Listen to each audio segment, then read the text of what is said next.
Hey guys, Prowl 1701 here, and today we are going to be reviewing episode 2 of The Time Meddler.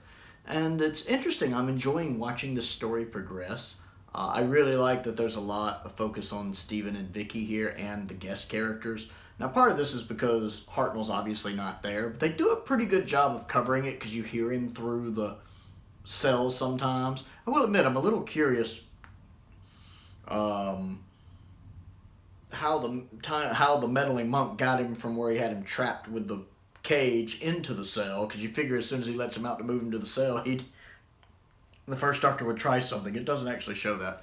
I mean, we get the little reprise of episode 1, so we see that little bit of Hartnell from the end of episode 1 there, and then you hear him through the cell a couple times. But it's obvious he's not there, but it's not as bothersome as it is in other stories, like in The 10th Planet when he's not there in episode 3, and Dalek Invasion of Earth when he's not there in episode 4. I do find those irksome. Maybe it's because it's very obviously a stand-in used at the beginning to make it look like he's passing out, and we don't have that here. We just know that he's locked in the cage. And I thought it was odd when the meddling monk was sliding food in and we just saw it being thrown out and we didn't see him. It wasn't until the episode was progressing I started catching on to, I'm guessing Hartnell's not here. Again, I don't know if he was sick or if he was just on holiday, but it's obvious he's not there. But I don't find it detrimental to the story like I do in the other two instances. It doesn't bother me. It's more I make a note of it, but it doesn't actually bother me. I do think it's interesting that right when Vicky and Steven think they find him at the end, it turns out he's gone. He's already escaped. I love that. So it is woven into the story pretty well. I enjoy how when Steven and Vicky are talking at the door about how Steven's going to try to trick the monk's listening at the door, and he's like, okay. And so he falls for it on purpose to trick them into coming in. I like that Vicky realizes that. Vicky's pretty clever. I like Vicky. The more I'm seeing of her, I like her. She's very clever. I like that. She's like, that was too easy. Maybe he wanted us to figure that out. And so when they climb over later and they're hiding in the shadows, the monk knows they're there. You see him walk by where they're hiding and he just kind of smiles. You see him walk by and he's just smiles kind of to himself and then walks over, and then you see them come out from hiding. So you know he knew they were there. And now he would have trapped them if it hadn't been for the some of the guest actors pounding on the monastery door. You know, he would have trapped him the same way he trapped the Doctor, but he didn't since he had to go check on that.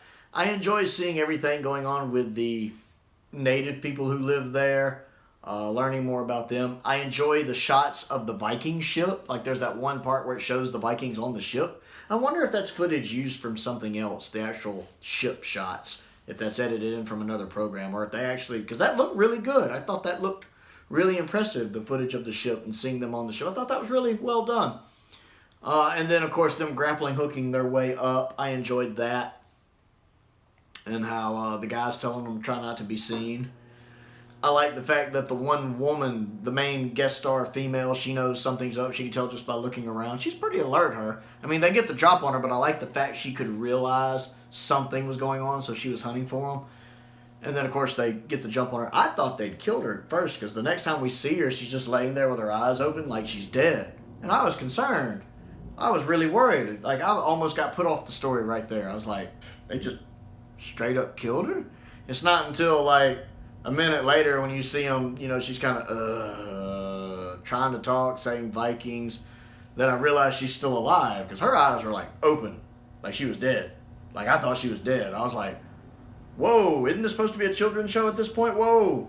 But then, you know, seeing she's all right, I was kind of like, whew, okay, that's weird. Was she just unconscious with her eyes open? That's a little weird. And how the one guy, of course, is trying to blame Steven and Vicky, but then really quick they figure out the Vikings are behind it.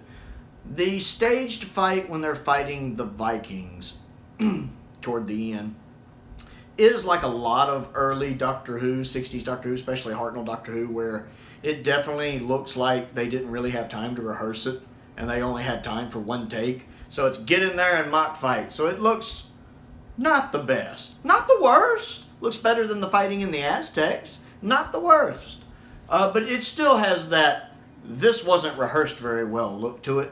But the incidental music that plays during it It's actually really good and kind of covers that up for me. I actually do like the bit of music that's playing during the fight. It does kind of give you that sense of action and fighting and epicness to it. That's pretty good. It carried me through it to where I wasn't as put off by it as I am in some of the Hartnell fight stuff, like again the Aztecs.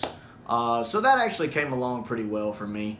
And that's really about it. It's been a couple days since I watched part 2, so it's not quite as fresh in my mind, but those were the main things that stand out. I thought Vicky and Steven were pretty good in it. The guest actors were good in it.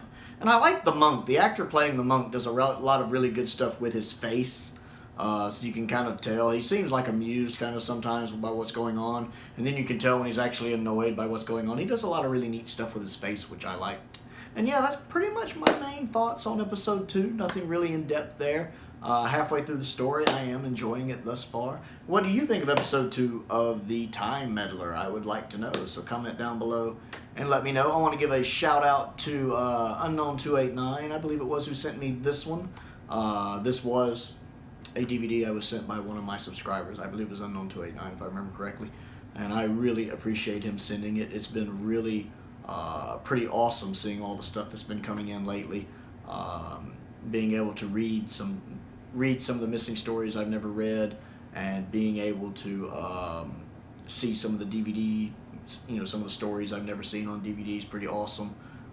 With the First Doctor stuff especially, but I got to see Frontios. That was great. I just got a copy of Time Warrior in recently. I'm looking forward to watching that. So really grateful to everyone who's been sending things recently. Thank you very much for that. If there is anything you would like to send me, my P.O. Box is down in the description below if you want to check that out. A link to my Amazon wish list is down there as well. I have added some more stuff on there recently, like Big Finish audios and some non-Doctor Who sci-fi stuff as well, like Quatermass in the Pit, if that's something you would like to check out. I also have a Patreon if you would like to support me that way. It has different rewards depending on what tier you join at. My entry-level tier is only $2 a month. If you would take just a second to check that out. Most importantly, though, thank you for watching.